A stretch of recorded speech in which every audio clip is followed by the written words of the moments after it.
نعرہ رسالت، نعرہ حیدری، نعرہ حیدری، حسینیت، حسینیت، یزیدیت، یزیدیت، آل محمد کے دشمنوں پہ لعنت، آل محمد کے دشمنوں پہ لعنت۔ تمام احباب مل کے صحت و سلامتی و برائے تعجیل ظہور امام مل کر صمیم قلب سے بآواز بلند صلوات پڑھیے۔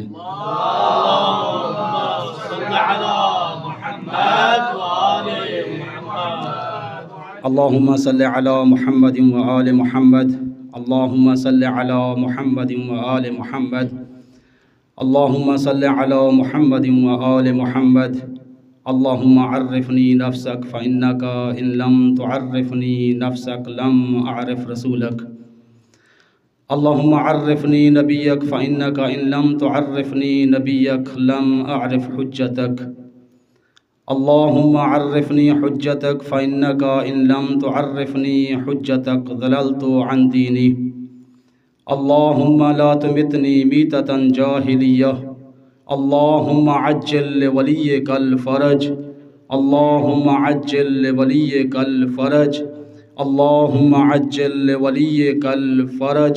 برائے تعجیل ظہور امام صمیم قلب سے بآواز بلند صلوات۔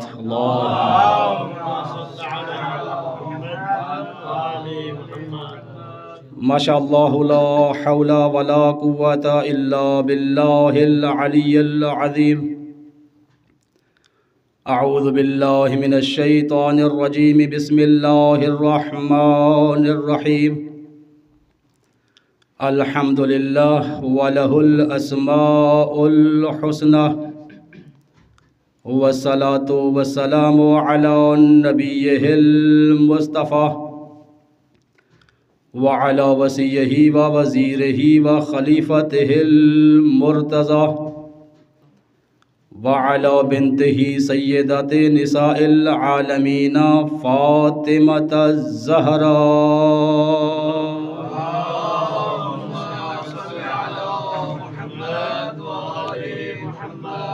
ورحمۃ اللہ علی محبیہ الاتقیاء ولعنۃ اللہ علی اعدائہ الجبناء۔ اما بعد فقد قال اللہ تبارک و تعالی فی کلامہ الاعلی، بسم اللہ الرحمن الرحیم۔ انما یرید اللہ لیذہب عنکم الرجس اہل البیت وَيُطَهِّرَكُمْ تَطْهِيرًا۔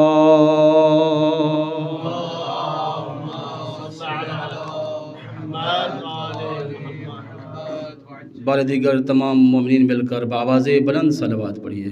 اللہم صلی علی محمد و آل محمد۔ سامعین مکرم، حاضرین جشن، سب سے پہلے میں آپ تمام موالیان حیدر کرار کی خدمت میں آج کی مناسبت پہ ہدیہ تبریک پیش کرتا ہوں۔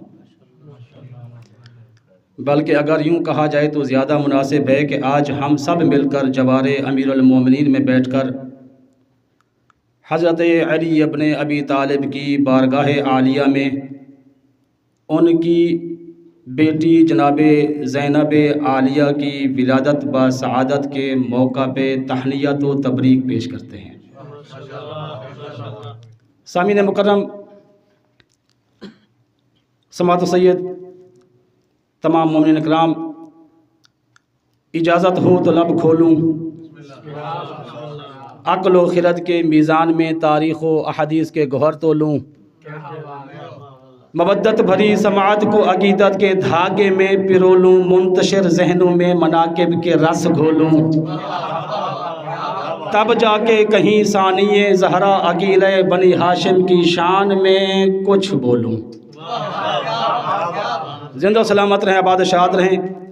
ایک محبت بھری اور جشن والی صلوات پڑھیے۔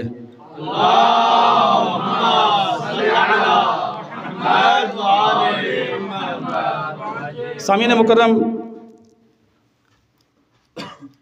آپ بہتر جانتے ہیں کہ ایک مشہور جملہ ہے جو منبر پہ اکثر کہا جاتا ہے اور سماعت سید نے بھی آدھا جملہ سنایا، میں پورا سناتا ہوں کہ جشن سنا نہیں جاتا، منایا جاتا ہے۔ اور آپ آج یکم شعبان المعظم کی مناسبت ولادت بسعادت حضرت زینب کبریٰ زینب عالیہ کی مناسبت پہ آج یہاں ہم سب بیٹھے ہیں تاکہ بارگاہ امیر المومنین میں تہنیت و تبریک پیش کریں۔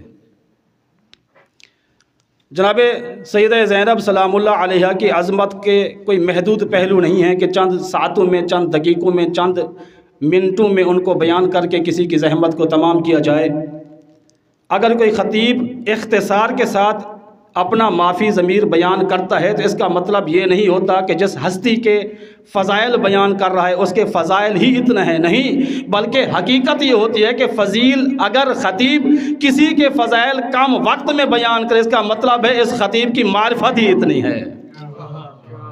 نہیں، آپ تھوڑا سا ماحول بنائیں گے تو میں اپنی گفتگو کر پاؤں گا۔ اس لیے میں نے پہلے یہی کہا کہ جشن منایا جاتا ہے، اور مجھے بھی محسوس ہو کہ جشن کیسے منایا جاتا ہے۔ سامعین مکرم، ماہ شعبان المعظم کی پہلی تاریخ ہے آج، یکم شعبان المعظم۔ قبلہ اگر آج کی مناسبت اور ماہ شعبان میں آنے والی دیگر مناسبات پہ نظر کی جائے، شاہ جی کیا حسن اتفاق نظر آتا ہے کہ محلہ بنی ہاشم میں قمر بنی ہاشم کی آمد بھی شعبان میں ہوئی ہے اور عقیلہ بنی ہاشم کی آمد بھی اسی شعبان میں ہوئی ہے۔ قبلہ میں چاہتا ہوں کہ آپ تھوڑا سا اور بیدار ہو کے میرے ساتھ مل جائیے تاکہ میں بیان کا حق ادا کر سکوں اور آپ سماعت کا حق ادا کر سکیں۔ یکم شعبان قبلہ اس کی مناسبت سے ہم آئے ہیں۔ کیا ہوا یکم شعبان کو؟ قبلہ اگر میں سمندر کو کوزے میں بند کر کے آپ کی دہلیز سماعت پہ ایک جملہ رکھوں تو اس کی قیمت لگائیے گا سکلین بھائی۔ یکم شعبان کو کیا مناسبت ہے؟ کہتے ہیں جی علی کی بیٹی کی آمد ہے، اتنا کہہ دینا یہ عظمت سیدہ کا حق بیان نہیں ہے۔ پھر کیا ہے حق بیان کیا ہے؟ میں اپنی معرفت کے اعتبار سے، آپ کی معرفت بہت بلند ہے، میں اپنی معرفت کے اعتبار سے جملہ لے کے آیا ہوں۔ کیا ہے کہ یکم شعبان؟ یکم شعبان کو ادریس بھائی توجہ کیجئے گا، ادریس بھائی توجہ کیجئے گا، یکم شعبان کو آغوش کوثر میں اس ثانیے کوثر کی آمد ہوئی جس نے 61 ہجری کے مرجھائے ہوئے دین اسلام میں زینبی روح پھونک کر اسے قیامت تک امر کر دیا۔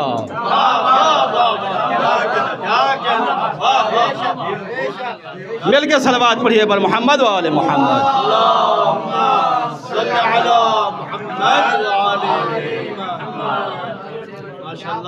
اس ثانیہ زہرا کی آمد ہوئی قبلہ جس نے 61 ہجری میں مرجھائے ہوئے دین اسلام میں زینبی روح پھونک کر اسلام کو قیامت تک حیات دے دی، بقا دے دی، زندگی دے دی، دین اسلام کو ایسا امر کر دیا کہ قیامت تک اگر کائنات کے یزید مل کر اس دین کو مٹانا چاہیں، علی کی بیٹی نے اتنا طاقت اور روح عطا کی ہے، یزیدیت مٹ جائے گی، دین نہیں مٹے گا۔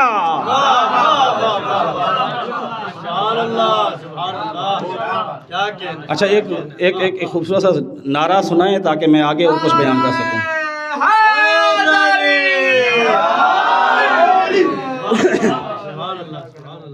قبلہ نعرہ بھی جشن کا حصہ ہوتا ہے، اگرچہ آپ بہت بہترین سماعت کر رہے ہیں، میری لفظوں کو میری معرفت کے مطابق ہیں، آپ کی ذرا نوازی ہے کہ انہیں قادر کی نگاہ سے دیکھ رہے ہیں، لیکن نعرہ بھی۔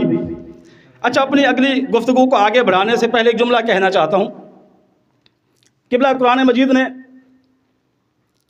کہا کہ کل اسالکم علیہ اجرا الا المودۃ فی القربہ۔ سارے علماء کرام بیٹھے ہیں، میری جسارت ہوگی اگر میں ترجمہ کر کے کوئی استنباط اور استدلال کرنا چاہوں جو کچھ میں سمجھا وہ یہ آپ کے سامنے رکھنا چاہتا ہوں۔ اللہ نے قرآن میں اس آیت کے ضمن میں بتا دیا، اے حلالیو اے موالیو، یاد رکھنا محمد و آل محمد سے مودت واجب ہے۔ محمد و آل محمد سے مودت واجب ہے۔ اب جو چیز واجب ہے مودت، تو کیا اس واجب کا کہیں اظہار بھی ہوتا ہے کہ نہیں ہوتا؟ نماز واجب ہے، ہم اسے پڑھتے ہیں تو اسی نماز کے وجوب کا اظہار کرتے ہیں۔ ماہ رمضان آتا ہے تو پتہ چلتا ہے کون مومن ہے جو اس وجوب صوم کا اظہار کر رہا ہے، جو صبح سے شام تک امساک کی حالت میں رہے وہ وجوب صوم کا اظہار کرتا ہے۔ قرآن نے کہا قُلْ لَا أَسْأَلُكُمْ عَلَيْهِ أَجْرًا إِلَّا الْمَوَدَّةَ فِي الْقُرْبَى، قرآن نے کہا کہ محمد و آل محمد کی مودت تم پہ واجب ہے، اور ہر واجب کا ایک اظہار ہوتا ہے۔ اس مودت کا اظہار کیسے ہوگا؟ تاریخ کی کچھ تاریخوں نے ہمیں بتا دیا، پریشان نہ ہونا۔ قرآن نے جو وجوب مودت کا حکم دیا ہے، تاریخ نے کہا میں بتاؤں گی کس کس دن تم نے اس مودت کا اظہار کرنا ہے۔ میں انتظار کرتا رہا کب وہ دن آئے گا کہ میں اظہار مودت کروں۔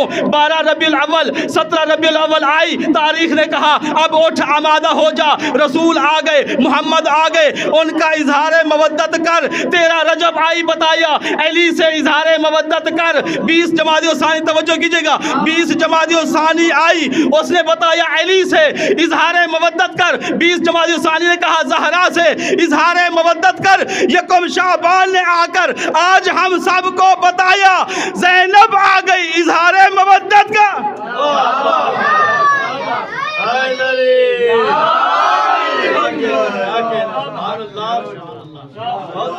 زندہ و سلامت رہیں، آباد و شاد رہیں۔ لیکن کیا اظہار مودت کے کچھ درجات ہیں کہ نہیں ہیں؟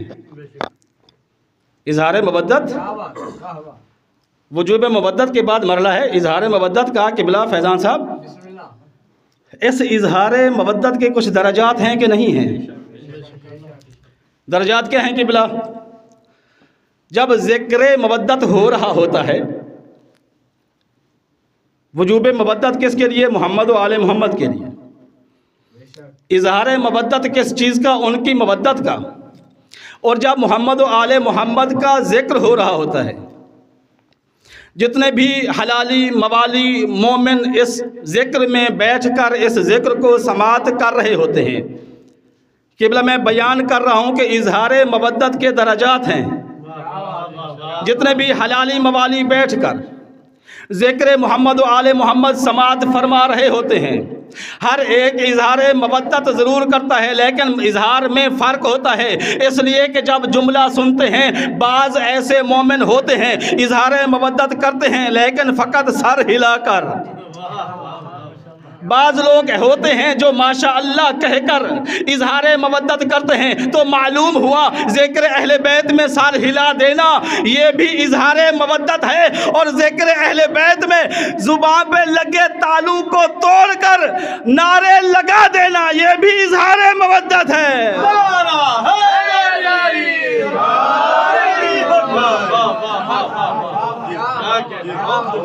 ماشاءاللہ قبلہ آپ بہت اچھا سن رہے ہیں، لیکن اظہار مودت کا وہ درجہ اپنائیں جو چاہیے۔ صلوات پڑھیے بر محمد و آل محمد۔ اللہم صل علی محمد و آل محمد۔ دیگر بوازِ بلندتر صلوات۔ اللہم صل علی محمد و آل محمد۔ قبلہ میں نے عرض کیا یکم شعبان کو آغوش کوثر میں اس ثانیے کوثر کی آمد ہوئی جس نے دین اسلام میں زینبی روح پھونک کر اسے قیامت تک امر کر دیا۔ اب جب یکم شعبان کو مولا کائنات کی اس لخت جگر نے جب آنکھیں کھولی ہوں گی، توجہ کیجئے کہ دوسرا جملہ آپ کی دہلیز سماعت پر رکھنے لگا ہوں۔ حضرت علی ابن ابی طالب کی لخت جگر نے یکم شعبان کو جب آنکھیں کھولی ہوں گی تو ان کی آنکھوں کے سامنے وہ چہرے بھی ہوں گے جو نبوت کا چہرہ ہے. ان آنکھوں نے نبوت کے چہرے کو بھی دیکھا ہوگا, رسالت کے چہرے کو بھی دیکھا ہوگا, ولایت کے چہرے کو بھی دیکھا ہوگا, امامت کے چہرے کو بھی دیکھا ہوگا. ان آنکھوں نے عصمت کے چہرے کو بھی دیکھا ہوگا. میں کہتا ہوں اس بی بی نے یقیناً اس دن اس چہرے کو بھی دیکھا ہوگا جس کے بارے میں نبی نے فرمایا النظر الی وجہ علی ابن ابی طالب عبادہ. جہاں زینب نے امامت کے چہرے کو دیکھا, ولایت کے چہرے کو دیکھا, اس وقت زینب نے اس چہرے کو بھی دیکھا ہوگا جسے دیکھنا عبادت ہے.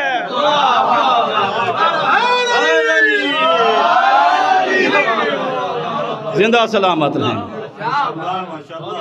یقیناً مجھے احساس نہیں ہو رہا کہ مجمع کم ہے. اگر یہ حسینیہ بھرا ہوتا تو شاید اتنا داد نہ ملتی. اور ہر ایک انسان کی معرفت کا کمال ہے.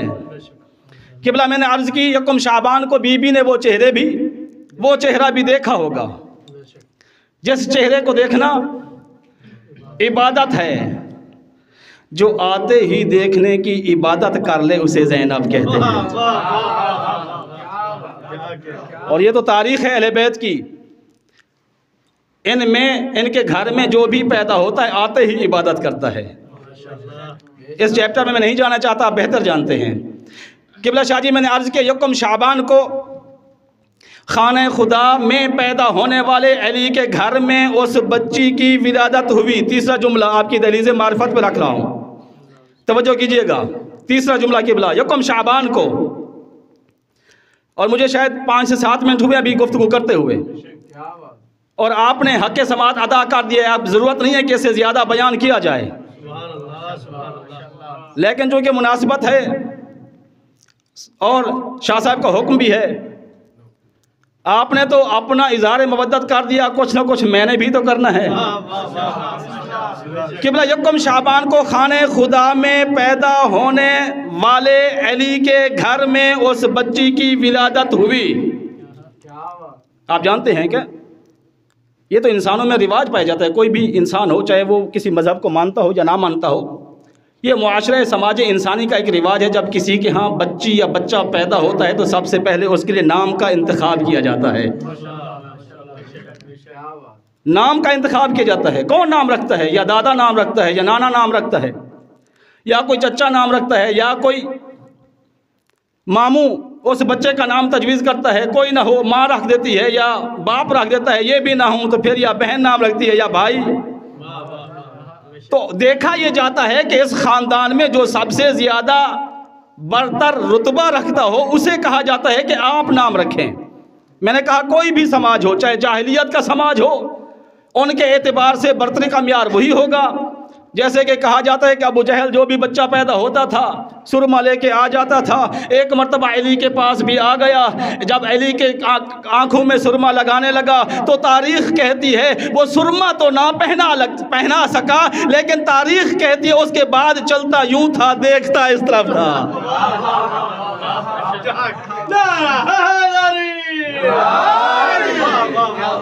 قبلہ یکم شعبان کو خانہ خدا میں پیدا ہونے والے علی کے گھر میں اس بچی کی ولادت ہوئی جس کا نام نہ نانا نے رکھا, نہ دادا نے رکھا, نہ کسی چچا نے رکھا, نہ کسی ماموں نے نہ رکھا, نہ بھائی نے رکھا, نہ بہن نے رکھا, نہ مام نے رکھا, نہ باپ نے رکھا. اس بچی کا نام اس ذات نے رکھا جس کا اسم اس کا عین ذات ہے. اور قبلہ اس واجب الوجود نے علی کی بیٹی کے لیے ایک ایسا نام تجویز کیا, تاریخ میں کسی بچی کو ایسا نام نہیں دیا گیا تھا. میں نے دست ادب جوڑے, اے بار الہ اس بچی کے لیے یہ نام کیوں تجویز کیا؟ عجب نہیں جواب قدرت ہے. ہم جانتے ہیں اس بچی نے جو کردار ادا کرنا ہے اس کردار سے یہ اپنے بابا علی کی زینت بن جائے گی, اس لیے ہم نے اس کا نام زینب رکھ دیا.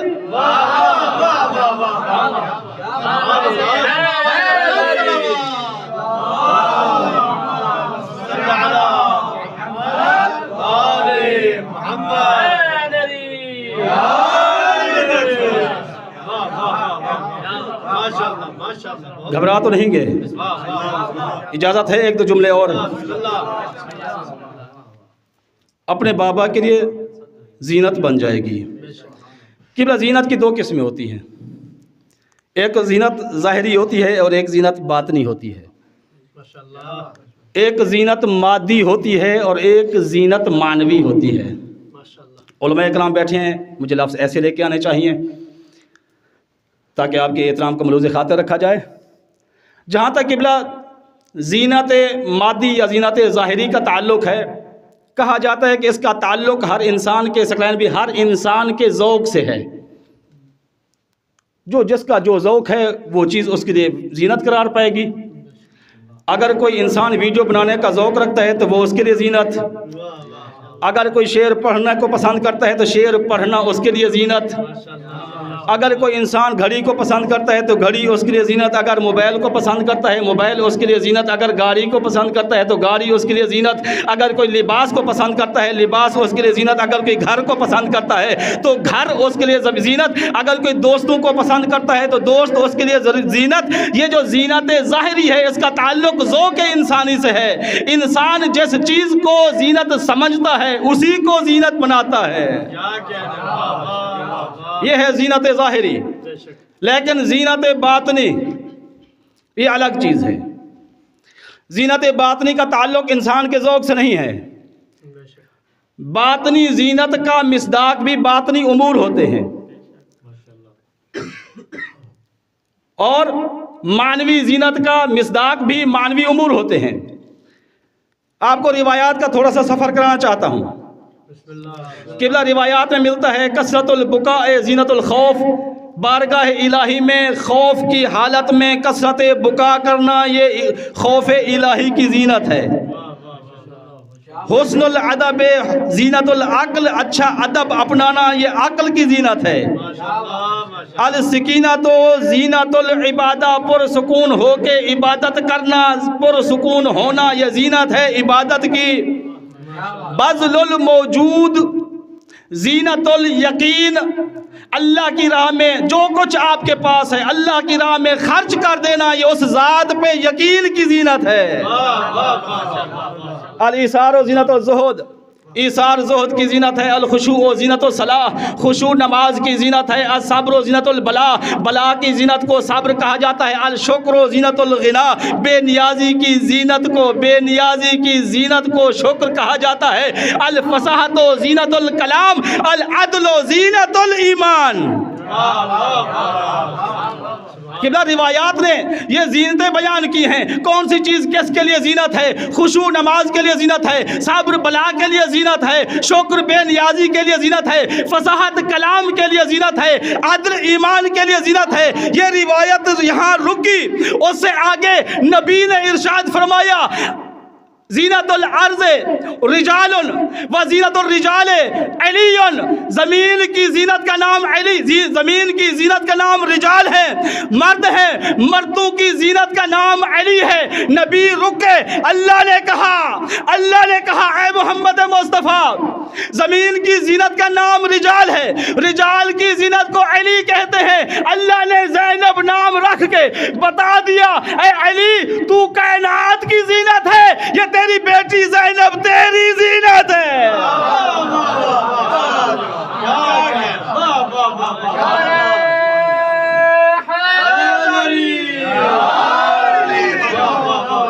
اے علی تو کائنات کی، زندہ سلامت رہے، اے علی تو کائنات کی زینت ہے، کائنات کی، تیری بیٹی زینب تیری زینت ہے۔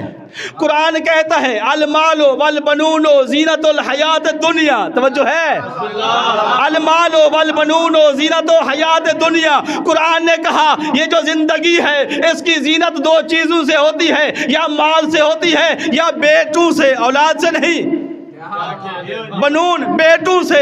اس کا مطلب یہ ہوا اگر کسی کے ہاں بیٹے ہوں تو بیٹے اس کے لیے زینت ہوا کرتے ہیں۔ میں چلتا ہوں بارگاہ الہی میں، اے پروردگار عالم کیا وجہ ہے علی کے بیٹے موجود ہیں پھر بھی زینب کو زینت اور یہیں سے عظمت زینب کا اندازہ لگائیے. زینب کے جو 2 بھائی موجود تھے, علی کے جو 2 بیٹے موجود تھے, وہ کوئی عام بیٹے نہیں تھے, وہ امام تھے, وہ معصوم تھے, وہ ولی تھے, وہ جوانان جنت کے سید و سردار تھے. تو مجھے اتنا تو کہنے کا حق دیجئے, وہ بی بی جو جوانان جنت کے سردار جیسے بھائیوں کے ہوتے ہوئے اپنے باپ کی زینت بن جائے, اسے زینب کے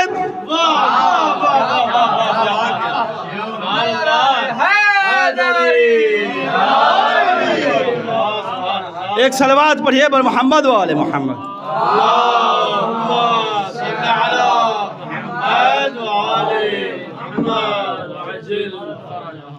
بس 1 یا 2 جملے اور پڑھنے کی اجازت دیجیے, بس 1 یا 2 جملے, اور کوشش کروں گا اختصار کے ساتھ بیان کروں. سامعین مکرم, جناب سیدہ زینب سلام اللہ علیہ کے القاب میں سے ایک لقب ہے شریکۃ الحسین. میں نے اس لقب کو لے کر اپنی بساط کے مطابق چھان بین کی تلاش کی کہ مجھے مل جائے کہ شریکۃ الحسین سے مراد کیا ہے. زینب حسین کی شریکہ ہیں. اب میں نے بعض علماء کو دیکھا, بعض کہہ رہے تھے کہ اس سے مراد واقعہ طف یعنی کربلا کے واقعے سے لے کر کوفہ سے شام جو کچھ درپیش آیا, جو مصائب آئے, ان مصائب میں زینب حسین کی شریک ہیں. اور قبلہ بعض نے یہ کہہ دیا کہ جتنے فضائل و کمالات حسین کے ہیں زینب ان میں اس کی شریک ہے. لیکن میں کسی نتیجے پہ نہیں پہنچ سکا, اور میرے لیے اور آپ کے لیے فکر ہے, اگر آپ میں سے کوئی اس نتیجے پہ پہنچا ہے تو مجھے آگاہ کیجئے گا, ورنہ دیکھیں گے کہ شریکۃ الحسین سے کیا مراد ہے. جناب زینب کو حسین کے لیے شریکہ قرار دینا یہاں بھی ایک عظمت کا پہلو ہے. جب بہن بھائی شریک ہو گئے تو پھر دیکھتے ہیں ان میں محبت اور احترام کا رشتہ کیا تھا. توجہ ہے نا قبلہ, احترام کا رشتہ کیا تھا. اور میں حیران ہو گیا, جناب مامکانی صاحب, علامہ مامکانی نے تنقیح المقال میں لکھا کہ زینب کو کم نہ سمجھنا, اور وہ سب سے پہلا جو جملہ ان کا شروع ہوا, کہا کہ زینب وما زینب وما ادراک ما زینب. اور یہی جملے جناب سیدہ فاطمہ الزہرا کے بارے میں بھی ملتے ہیں, فاطمہ وما فاطمہ وما ادراک ما الفاطمہ. اور یہ ثانی زہرا کا پہلو بھی یہاں پایا جاتا ہے. اور جناب مامکانی صاحب کہتے ہیں حق ان یقال, جناب زینب کی عظمت کو بیان کرنے کا حق یہ ہے کہ کہا جائے وہ عصمت کے مرتبے پہ فائز تھی. انہوں نے وضاحت نہیں کی عصمت سے کیا مراد ہے, لیکن اگر ان کے عمومی لفظ کو دیکھ کر کوئی یہ سمجھے کہ اس سے مراد عصمت کبریٰ نہیں عصمت صغریٰ ہے تو اپنے عقیدے کی تجدید کر لے. اس لیے کہ ہم میں سے کوئی ایسا ہے ہی نہیں کہ جو جناب زینب کی عصمت صغریٰ کا قائل نہ ہو. اس کا مطلب یہ ہے کہ مامکانی صاحب وہ عصمت صغریٰ کی بات نہیں کر رہے تھے, بلکہ بعد کے ان کے الفاظ نے بیان کر دیا عصمت سے کیا مراد لینا چاہتے ہیں. انہوں نے کہا کہ حق یہ ہے کہ زینب کے بارے میں کہا جائے یہ عصمت کے مرتبے پہ فائز تھی. کون سی عصمت؟ عصمت کبریٰ. عصمت کبریٰ کا ایک خاص خاصہ ہے. عصمت کبریٰ کی منصب پر, اس مرتبے پر وہ فیض ہو سکتا ہے جس کے پاس یا نبوت کی ذمہ داری ہو یا امامت کی ذمہ داری ہو. وہ آگے چل کر کہتے ہیں میں نے اس لیے کہا زینب کو معصومہ کبریٰ کہا جائے. کیوں کہتے ہیں کہ اگر زینب عصمت کبریٰ کے مرتبے پر فیض نہ ہوئی ہوتی لما حمل الحسین من سکل الامامہ فی ایام مرض سجاد. وہ کہتے ہیں اگر زینب صدیقہ کبریٰ معصومہ کبریٰ نہ ہوتی, حسین سجاد کی بیماری کے ایام میں ان کے دوش پہ امامت کا بوجھ نہ ڈالتے.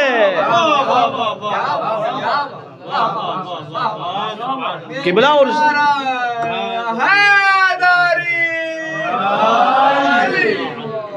شیخ صدوق نے کہا کان شیعہ یرجعون الیہ فی الحلال والحرام فی ایام مرض سجاد.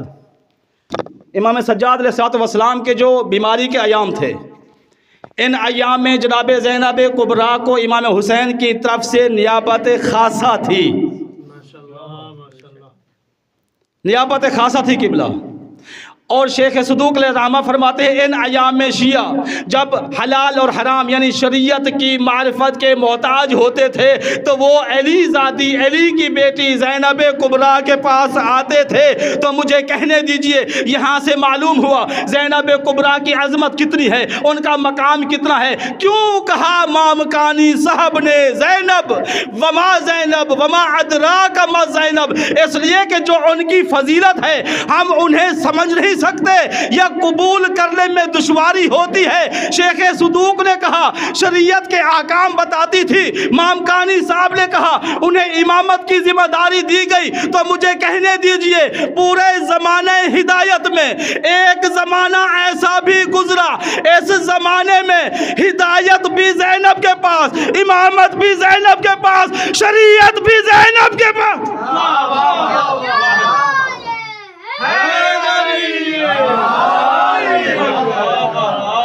امامت بھی زینب کے پاس، شریعت بھی. ہاں مزاج ہے ایک جملے کا، یا دعا کر دیں. نہیں میں نے آپ کے ساتھ چلنا ہے، میرے پاس 1 گھنٹے کا مواد اب بھی موجود ہے. جب سے مجھے سماسی نے حکم دیا تھا میں تو وہاں سارے کام چھوڑ کے چلا گیا تھا اس سمندر میں. جس سمندر کا نام فضائل زینب کبریٰ ہے. اور بہت میں اپنے حساب سے تو بہت لمبا غوطہ لگایا کہ بہت کچھ سمیٹ کے آؤں. جب باہر نکلا تو میرے پاس سمندر سے ایک قطرہ تھا. اسی قطرے کو تقسیم کر کر کے اس کی چھوٹی چھوٹی بوندیں آپ کے کشکول معرفت میں رکھ رہا ہوں. امام حسین شریقت الحسین عرض کر رہا تھا، وہ جملہ مکمل کر لوں اس کے بعد اختتام کرتا ہوں. شریقت الحسین کہا گیا کیا کتنا محبت تھی حسین اور زینب میں. یہ جملہ ہے سید جعفر آل بحر العلوم طباطبائی کا جملہ. اگر پسند ہے تو ان کے ایصال ثواب کے لیے، ان کی روح کی تسکین کے لیے، ان کے درجات کی بلندی کے لیے جملہ سننے کے بعد ان کے لیے ایک صلوات پڑھ دیجئے گا. پہلے جملہ سماعت فرما رہے ہیں انشاءاللہ. آپ کے معیار کے مطابق جملہ ہے آخر بحر العلوم کے فرد نے کہا. وہ کیا کہتے ہیں؟ کہتے ہیں حق ان یقال فی جلالت قدرہا. اگر زینب کی قدر و منزلت کو بیان کرنا ہو، حق یہ ہے کہ یہ کہا جائے. کیا کہا جائے؟ کہتے ہیں کہ زینب عفیفہ، زینب حجاب اور عفاف اور عفت کے اعتبار سے فریدہ بھی تھیں اور وحیدہ بھی تھی. یہ اصلی جملہ نہیں ہے ان کا، جملہ ان کا اگلا ہے. حسین اور زینب کی محبت کو انہوں نے بیان کیا. کہتے ہیں کہ موارد فی بعض روایات میں یہ وارد ہوا ہے من انہا دخلت علی الحسین فکانا یقرأ القرآن. وہ لکھتے ہیں کہ میں نے روایت پڑھی جس میں ملتا ہے ایک مرتبہ حضرت زینب سلام اللہ علیہا اپنے بھائی حسین کی زیارت کرنے کے لیے ان کے پاس گئی. نعت کے قرآن سامعۃ قرآن کی تلاوت کر رہا تھا. تھوڑی سی توجہ کیجئے، بحر العلوم صاحب کی روح کو اصال کرنا ہے یہ جملہ. وہ کہتے ہیں روایت میں نے پڑھا ایک مرتبہ زینب عالیہ اپنے بھائی حسین کی زیارت کے لیے ان کے گھر میں گئی. دیکھا کہ حسین قرآن مجید کی تلاوت کر رہے تھے. جب میرے مولا حسین نے اپنی بہن کو آتے دیکھا، جب بتایا کہ آپ کی بہن ملنے کے لیے آئی ہے، اور حسین نے مڑ کے جب دیکھا کہ زینب آ رہی ہے، روایت کے جملے انہوں نے نقل کیے.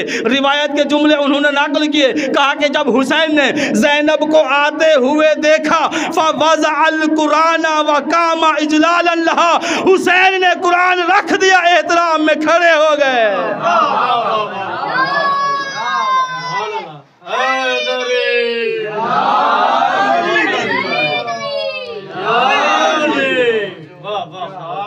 سے جعفر کے بلندی درجات کے لیے ایک صلوات پڑھ دیجئے. اللہم صلی علی محمد وعلی محمد.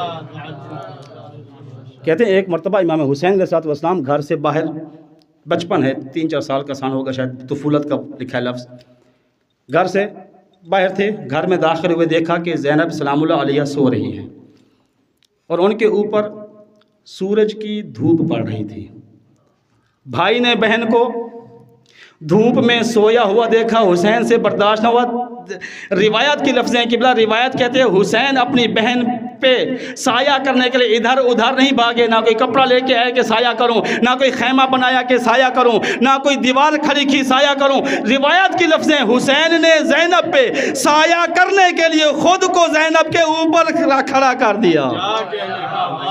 یہ ہے محبت۔ جب حسین نے بہن کو آتے دیکھا، قرآن رکھ دیا، خود کھڑے ہو گئے، اپنی بہن کے استقبال میں کھڑے ہو گئے۔ اور میں نے یہ جملہ پڑھا کہ زینب کبریٰ ثانیہ زہرا ہیں، تب مجھے سمجھ آئی یہ فضیلت تو اس بی بی میں بھی ہے جن کا نام فاطمہ تو زہرا ہے۔ روایت میں ملتا ہے کلما دخلت علی ابیہا، جب بھی فاطمہ زہرا اپنے باپ کے پاس، اپنے بابا کے پاس جاتی تھی، قام علیہا وقبل یدیہا واجلسہا فی مجلسہ، رسول خدا ہر وقت جب بھی فاطمہ آتی تھی کھڑے ہو کے اپنی بیٹی کا استقبال کیا کرتے تھے، آگے بڑھتے تھے، ان کے ہاتھوں کو چومتے تھے، واجلسہا فی مجلسہ، اپنی جگہ پہ اپنی بیٹی فاطمہ کو بٹھاتے تھے۔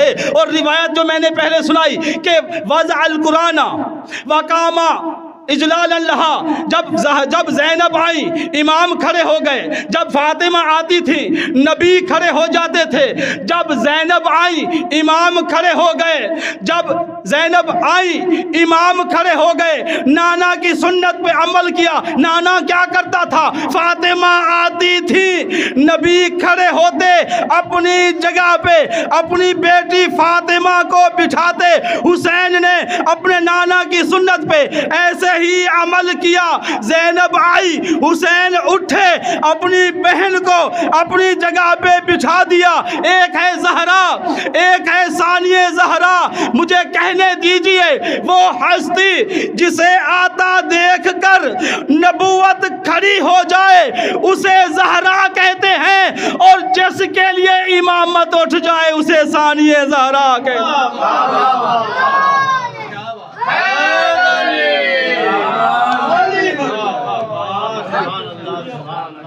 زندہ و سلامت رہیں، آباد شاد رہیں۔ دعا ہے کہ خالق کائنات ہماری اس قلیل سی عبادت کو اپنی عظیم بارگاہ میں قبول فرمائے، اور ہماری اس قلیل عبادت کے صدقے میں ہمارے گناہان کبیرہ و صغیرہ کو معاف فرمائے۔ جس مقصد کے لیے ہم سب یہاں آئے ہیں، خالق کائنات ہماری توفیقات خیر میں اضافہ فرمائے۔ حاضرین میں سے اگر کوئی مریض ہے تو خالق کائنات ان کو شفا کاملہ عطا فرمائے۔ جن مریض مومنین نے ہمارے ذمے دعائیں لگائی ہیں، خالق کائنات ان کی دعاؤں کو بھی استجابت کی منزلت عطا فرمائے۔ جو بھی اولاد ہیں ان کو اولاد عطا فرمائے، جو مقروض ہیں ان کے قرض کو ادا فرمائے، جو پریشان حال ہیں ان کے حالات کو آسودہ فرمائے۔ اس مؤسسے کے بانی اور اس مؤسسے کے جو اراکین ہیں، پروردگار عالم ان کو صحت و سلامتی کے ساتھ طول عمر سے ہمکنار فرمائے، ان کی توفیقات خیر میں اضافہ فرمائے۔ اسی طرح یہ روشنیاں جلتی رہیں اور ذکر اہل بیت اس مقام پہ ہوتا رہے، اور پروردگار عالم اس مؤسسے کو تا قیام ظہور امام زمان اس کی بقا عطا فرمائے۔ اے پروردگار بحق محمد و آل محمد ہماری اس قلیل سی عبادت کو قبول فرما، اور اس قلیل عبادت کے صدقے میں ایک عظیم دعا کر رہے ہیں کہ ہمارے زمانے کی حجت، ہمارے زمانے کے امام زمان کے ظہور میں تعجیل فرما۔ اللہم بحق فاطمہ و ابیہا و بعلہا و بنیہا و سر المستودع فیہا، اللہم صلی علی محمد و آل محمد وعجل فرجہ۔